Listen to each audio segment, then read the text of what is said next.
Hello guys, তো আমি একটা মাছের ডিমের রেসিপি নিয়ে চলে এসেছি। তোমরা পুরো ভিডিওটাই দেখবে।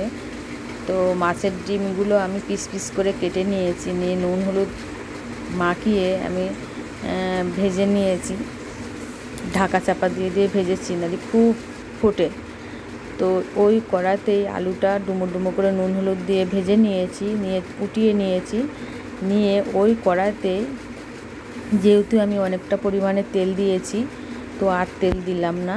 তো তেজপাতা, শুকনো লঙ্কা, গোটা গরম মশলা, গোটা জিরে ফোড়ন দিয়ে দিয়েছি। দিয়ে দেওয়ার পরে ফোড়নটা সুন্দর হয়ে গেলে পরে ওর মধ্যে পেঁয়াজ কুচিয়ে দিয়েছি। পেঁয়াজটা সুন্দর করে লাল লাল করে ভেজে নিয়েছি।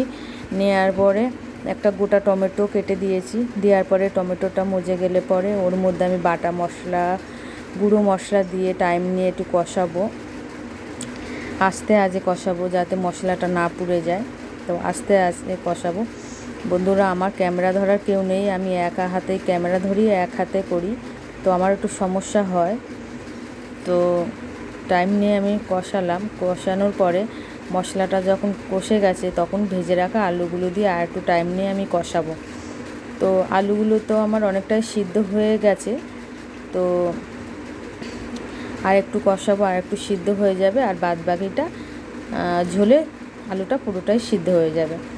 তো টাইম নিয়ে কষানোর পরে আমি গামাকা করব, সেই পরিমাণেই জল দেব। আর বড়াতে জলটা একটু টানে, যে কোনো বড়াতেই জলটা একটু টানে।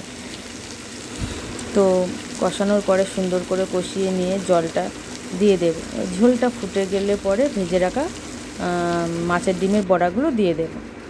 দেওয়ার পরে সুন্দর করে নাড়াচাড়া করে যখন আমি নামানোর একটু আগে আমি গরম মশলার গুঁড়ো আর স্বাদের জন্য একটু সামান্য মিষ্টি দেব। আর বড়ার তরকারি যেহেতু ঝোলটা টেনে যায়, পরিমাণ বুঝে আমি নামাবো। তা তোমাদের কেমন লাগলো মাছের ডিমের বড়ার তরকারি, তোমরা অতি অবশ্যই আমাকে লাইক কমেন্ট করে বলবে বন্ধুরা। আর ভালো লাগলে লাইক কমেন্ট শেয়ার করবে, আর ঘরে এরকমভাবে ট্রাই করবে।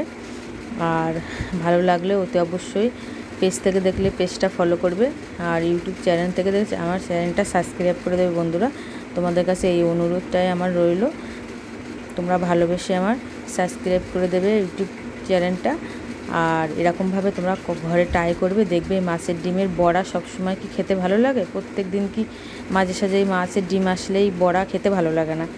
মাঝে মাঝে এরকমভাবে মাছের ডিম দিয়ে আর ডুমো ডুমো করে আলু দিয়ে রান্না করবে, দেখবে খুব সুন্দর লাগে খেতে। আমরা তো খুব ভালো খাই মাছের ডিমের বড়ার তরকারি, দেখবে তোমাদেরও ভালো লাগবে। তোমরা ঘরে এরকমভাবে ট্রাই করবে, দেখবে খুব সুন্দর লাগে খেতে। তো অতি অবশ্যই আমাকে বলবে, আমি সেই অপেক্ষায় রইলাম। তোমাদের কেমন লাগলো আমার এই ডিমের তরকারি, মাছের ডিমের তরকারিটা, তোমরা অতি অবশ্যই আমাকে বলবে। গুড আফটারনুন অল ফেসবুক বন্ধুরা, টাটা, বাই।